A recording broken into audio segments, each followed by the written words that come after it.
ఇది సూచన. ఒక ఆయన అంటాడు నాది ఇంత ఉంది, ఆయనది ఇంతే ఉందని. ఆయన పెద్దోడు అంటాడు ఒక ఆయన, నేను బుడ్డోడు అంటాడు. ఇంకొక ఆయన ఏమంటాడు కృష్ణ పెద్ద సంఘం నుండి బుడ్డబుడ్డలను వేసుకొని తిరుగుతాడు. ఎవరు బుడ్డ, ఎవరు పెద్ద, ఎవరు గొప్ప, ఎవరు నిర్ణయించాలి? మాస్ కమ్యూనికేషన్ చాలా చెప్పినట్టు రోజు రోజుకి ఎన్నో మార్పులు వస్తున్నాయి. డిజిటల్ టెక్నాలజీకి వచ్చినాం. ఒకప్పుడు పేపర్ ఇది రాయాలంటే ఇదేసి హైదరాబాద్ బస్ స్టాండ్ పంపిస్తే ఆయన అక్షరాలు కూర్చుకొని ఒక వార్త పెడితే 3 రోజులు మనకు వార్త వస్తే అబ్బా వార్త వచ్చిందని సంతోషపడ్డ రోజులు ఉంది. ₹1 అడుక్కోకుండా 20 వార్తలు 30 వార్తలు రాసి ఇంటికి వెళ్ళిన సందర్భాలు ఉన్నాయి. యాజమాన్యాలు పార్టీకి ఒక పత్రిక అయింది, పార్టీకి ఒక ఛానల్ అయింది. డబ్బులున్నోడు ఛానల్ పెట్టుకున్నాడు, డబ్బులు ఉన్నోడు పత్రిక పెట్టుకున్నాడు. అందులో విలేకరులకు జీతాలు కుటుంబాన్ని పోషించాలి. ఎంతమంది ఎన్ని కష్టాలు పడుతున్నామో వారికి అంతరాత్మ మన మనస్సాక్షి తెలుసు. వేతనాలు లేక 100 అడిగిండు 50 అడిగిండు కాదు, వాడు వైట్ ఎలిఫెంట్ ఆర్థిక కుంభకోణాలు చేసి కోట్లు సంపాదిస్తుంది. మనము కూటి కోసం అక్కడ ఇక్కడ ఏ ప్రెస్ మీట్ జరగబోతుందా అని రోడ్డు మీద అడ్డా కూలీ లేక నిలబడి పోతున్నాం. సూర్యాపేట ప్రస్తుత పరిస్థితి రోడ్డు మీద అడ్డా కూలీ. ఇంకా గమ్మత్తైన విషయం ఏంటంటే మొన్న ఒకరు స్టేట్మెంట్ ఇచ్చారు. ఇంట్లో వాళ్ళని కించపరిచినట్టు కాదు కానీ ఇంట్లో పనిచేసే వాళ్ళ సంఘం అధ్యక్షురాలు మాట్లాడుతూ అన్నది. ఇంట్లో పనిచేసే వాళ్ళకు సంఘ అధ్యక్షురాలు, ఇంటి పని మనుషులు సంఘ అధ్యక్షురాలు ఒక ప్రెస్ నోట్ పంపించింది. సుధార సంఘాలు ఎవరు వృత్తుల్లో కించపరచలేదు. మనం వాళ్ళలో చైతన్యంగా వచ్చి కూడా ఒక సంఘం ఉంది, తాగు పెట్టడానికి సంఘం ఉంది, కులానికి సంఘం ఉంది. కానీ విలేకరులకు ఒక సంఘం లేకపోవడం, అది చైతన్యవంతమైన ఒక ఆదర్శనీయమైన ఒక ప్రోగ్రెసివ్ థాట్తోని ఒక అభ్యుదయ భావాలు కలిగిన ఆ గాలిని ఆ నెత్తుడిని మనలో ఎక్కించుకొని మా గాలిని పిలుచుకున్న సూర్యాపేటలో లేకపోవడం అనేది ఇంకా సూచన. మనం మనిషిని మనిషిగా గౌరవించడం అనేది సమాజం కోసం వచ్చింది.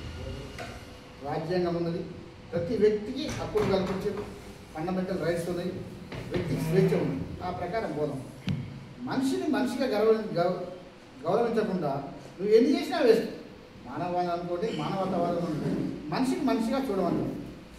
లేదు నువ్వు పెద్ద ఓకే, ఎంతకాలం అది సంస్థకు నీ అవసరం ఉన్నంత కాలమే నువ్వు పెద్ద విలేకరి, పెద్ద ఎలక్ట్రానిక్ మీడియా, ప్రింట్ మీడియా.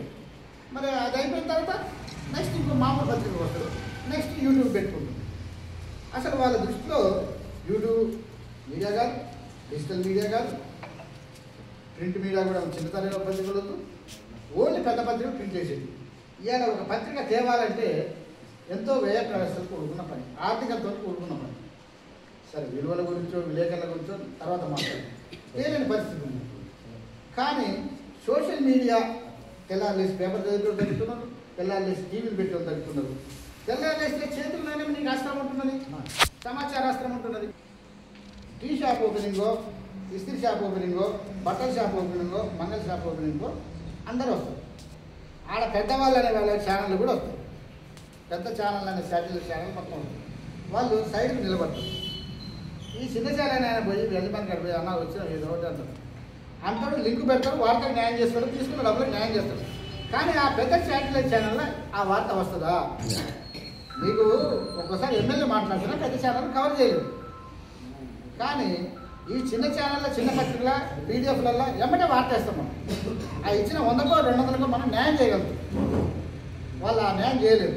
కానీ పైసలు కాడ అడుక్కొని పోతారు, వార్త న్యాయం చేయలేదు.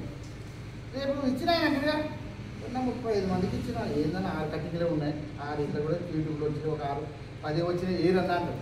మనం ఎవరికి చెప్పాలి బాధ్యతలు? అందుకనే మాస్ మీడియాని ఎవరు చిన్నతనం చేయొద్దు. ఇంకోటి మనకు డిగ్రీ ఇస్తారు, ఎంసీజే మాస్ కమ్యూనికేషన్. అలాగే మాస్ ఉంది. జర్నలిజం చదివే డిగ్రీలే మాస్ అనేది అన్నీ ఉంది, డిగ్రీలో పెట్టారు, పీజీలో మాస్ కమ్యూనికేషన్ జర్నలిజం ఇందులో.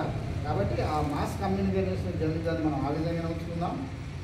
ఇంకా శోచనీయం ఏంటంటే ప్రెస్ క్లబ్ భవనం ఇప్పుడు వరంగల్లో పెట్టింది.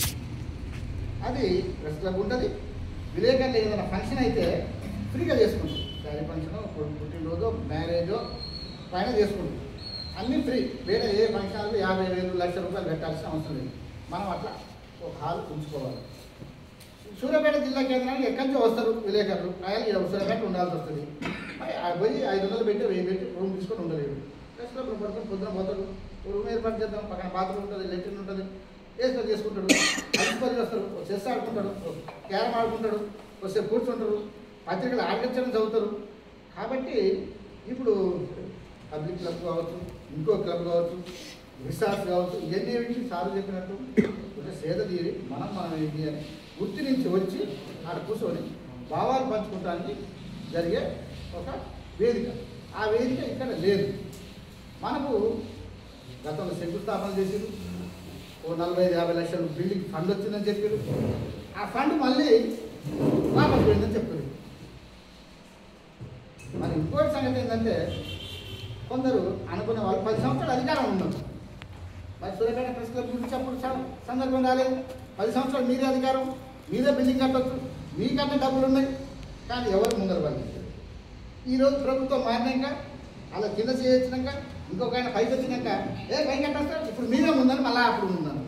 ఆ 10 సంవత్సరాలు వాళ్ళే ముందు, తర్వాత వీళ్ళే ముందు, మళ్ళీ మీరు తోపులు పెద్దోళ్ళు, వీళ్ళందరూ విలేకరులు కాదు. మనమైతే ఆస్తులు సంపాదించుకోవట్లేదా, మన నోటికాడ కూడుకోవట్లేదా, ఎవరో మీటింగ్ పెడతారు, అయ్యా ఇదంతా పోతాం మాట్లాడుకుంటాం, దానికి వార్త న్యాయం చేస్తాం, యూట్యూబ్లో పెడతాం, పీడిఎఫ్లు వేస్తాం, వార్త వేస్తాం. కానీ ఆస్తులు సంపాదించుకుంటున్నాం, కోటీశ్వరులు అవుతున్నాం, మనం ఏమైనా ఆదాని అంబానీ లేక పెంచుకుంటున్నాం. మన మామూలు వృత్తి ఎంత ఎదిగినా కూడా ఇప్పుడు రాయితీలు లేవు, యాజమాన్యాలు కానీ వచ్చేది లేదు. మనం గవర్నమెంట్ స్కూల్లో చదివాల్సి వస్తుంది, వేల ఫీజులు కట్టలేకపోతున్నాం, ఓ మంచి బట్టలు దొరుకుకోలేము, మంచి తిండి తినలేము. బయట బీటి కాకపోతే విలేకరు కూర్చొని ఆహో అంటాం, ఇంటికి వచ్చి గొడ్డుకార వేసుకుని అన్నం తినే రోజులు ఉన్నాయి సందర్భం.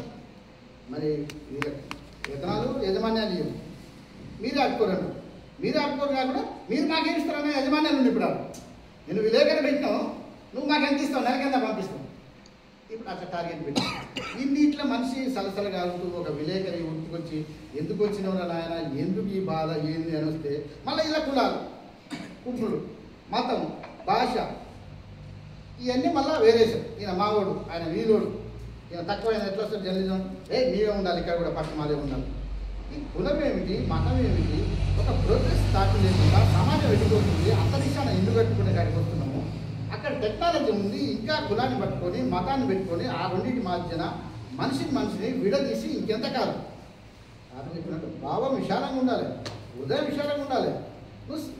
నీ లైఫ్ సింపుల్గా ఉంటే సర్వలేదు, కానీ ఉన్నతంగా ఆలోచించాలి. మనిషి ఎప్పుడు ఉన్నతంగా ఆలోచించాలి. నువ్వు సింపుల్గా జీవించు, లైఫ్ స్టైల్ సింపుల్గా ఉన్నాయో లేదు ఎట్లున్నది, ఆలోచన ఉన్నతంగా ఉండాలి, నలుగురు ఉపయోగపడే ఉండాలి. మనం ఇప్పుడు ఏమంటున్నాం, పీడిత తాడిత కులాలుగా మనం ఇప్పుడు ఉండాల్సి వస్తుంది, అనగతొక్కబడ్డ జర్నలిస్ట్గా ఉండాల్సి వస్తుంది. ఏమి చైతన్యం లేదా, ఇంకా గుర్తుపట్టిన మన వాళ్ళ భావజాలంతో ఉన్నాం అందరం. ఈ భావజాలను ఎప్పుడు విననాడదాం, ఎప్పుడు చైతన్యవంతమవుతాం, ఇప్పుడు కాకపోతే ఇంకెప్పుడు. ఒక నినాదం ఏముంది, ఇప్పుడు కాకపోతే ఇంకెప్పుడు అవుతాం. డిగ్రీలు చేసినాం, మన అమ్మాయిలు చదువుకుంటారు, గ్రామీణ ప్రాంతాల నుంచి వచ్చిన వాళ్ళు ఏదో ఒకటి బతుకుంటే వాడికి పొల పెట్టడం, ఇది విలేకరు కాదంటాం, ఆయన మీద షికాయతలు పెట్టడం, ఈయన యాజమాన్యం ఫోన్ చేయడం, వాడిని తీసేయడం, ఈయన తీసేయడం. ఇది ఎంతకాలం సహితం. చిన్న పెద్ద తారతమ్యం లేదు. విలేకరు అంటే విలేకరు. కృష్ణ గుడ్డలు వేసుకుని తిరుగుతారా, నేను ఒక నాకు ఫోన్ చేశాను, నేనేందన్నా అంటే వాళ్ళ మనుషులు, వాళ్ళు బతుకుంటారు, నువ్వు రాసుకుంటా, నువ్వు శాశ్వతవా, ఎన్నాళ్ళు బతుకు చెప్పు, ఇక్కడ ఎంతకాలం ఏం చేసుకుంటాం, ఎంత సంపాదించుకుంటాం. ఈ అమ్మ చక్కగా ముక్కు మూసుకొని 3 నిమిషాలు ఉంటే బతకలేని జీవితానికి నేనే శాశ్వతం అన్నట్టు కొందరు ప్రయత్నిస్తున్నారు. అది మనం దాన్ని ఎప్పటి నుంచి ప్రజాస్వామికవాదిగా ఖండిస్తున్నాం. మనం ప్రజాస్వామ్యంలో వ్యక్తి స్వేచ్ఛకు ప్రాధాన్యత ఇస్తాం, మానవత్వానికి, మనిషికి విలువిస్తాం, మనిషిని గౌరవిస్తాం. రాజ్యాంగపరంగా మనకి ఏం సంక్రమించాలి. ఇంకా మనం వాస్తవానికి ఇంత పెద్ద చైతన్యవంత ప్రాంతంలో ఇంకా వెంటబడి ఉన్నాం. అదే నాదా సార్ చెప్పినట్టు సూర్యాపేట ప్రెస్ క్లబ్ ఎక్కడెక్కడ సూర్యాపేట, ఎక్కడెక్కడో చుట్టుముట్టు సూర్యాపేట ఎక్కడ దాకా పోయింది మన పేరు. ఇంటికి వస్తారు గడ్డపల్లి ఉంది, కనపాడు ఉంది, మోతే ఉంది, అన్ని కమిటీ చేసుకుంటాం. మనం కమిటీ చేసుకోపోయినాం. మనకు ఎట్లాగా అమ్మాయి సంపాదించిన ఆస్తులు లేవు, మనం వెనకంగా వచ్చింది లేదు. మనకు ఒక గూడు కట్టుకున్నాం, ఒక ఇల్లు ఉందా, ఇల్లు కోసం ఎన్ని పోరాటం చేయాలి. ఒక పోరాటం ఇంకా పెడితే ఒక ఆయన గురి చేస్తాడు. ఆయన ఏదో సొమ్ము ఇచ్చినారు, ఆయన ఏదో ఇంటి ఇచ్చినట్టు. ఎక్కడిది ఇల్లునే. ఆరోగ్యం వస్తే గవర్నమెంట్ హాస్పిటల్ పోయి రాకపోవాల్సి వస్తుంది. ఓ డాక్టర్ మీద అయ్యా ఫీజు లేదని బతలాడు సార్, ఓపీ లేదు సార్, నువ్వు లేక అని బతలాడాలి పోవాల్సి వస్తుంది. ఇప్పుడు మనం మనం కార్పొరేట్లో పోతున్నామా, మనకి యాజమాన్యాలు ఏమైనా ఇస్తున్నాయా? ఇంకోటి చాలా కాదు, బస్సు ఎక్కి ఇడిపోదాం ఆడిపోతాం. ఆ కార్డు కూడా రివర్షనే. కార్డు ఇస్తే ఏమవుతుంది? ఈ ఉన్న వాళ్ళందరికీ నువ్వు ఏ క్రైటీరియా పెట్టావు? విలేకరణ ప్రతి ఒక్కరికి, రాయగలన ప్రతి ఒక్కరికి ఇదేమవుతుంది? నువ్వు మాత్రం అధికారం ఉంటే 100 కోట్లు 1000 కోట్లు దోచుకోవచ్చు. విలేకరికి ఎక్కడేసి ఇస్తే పోద్దా? ఆయన బస్ పాస్ ఇస్తే నీ సొమ్ము మేము దోసుకుంటున్నామా? ఒక హెల్త్ కార్డు ఇస్తే దోసుకుంటున్నామా? ఒక ఇంటి స్థలం ఇచ్చి పక్క వెంట దోసుకుంటున్నామా? మేమేమన్నా 100 కోరికలు కొట్టి మాకు 1000 కోట్ల ఫండ్ 1,00,000 కోట్ల ఫండ్ ఏమైనా కార్పొరేషన్ పెట్టమంటున్నాం? మనం చిన్న చిన్న విషయాలు అడుగుతున్నాం.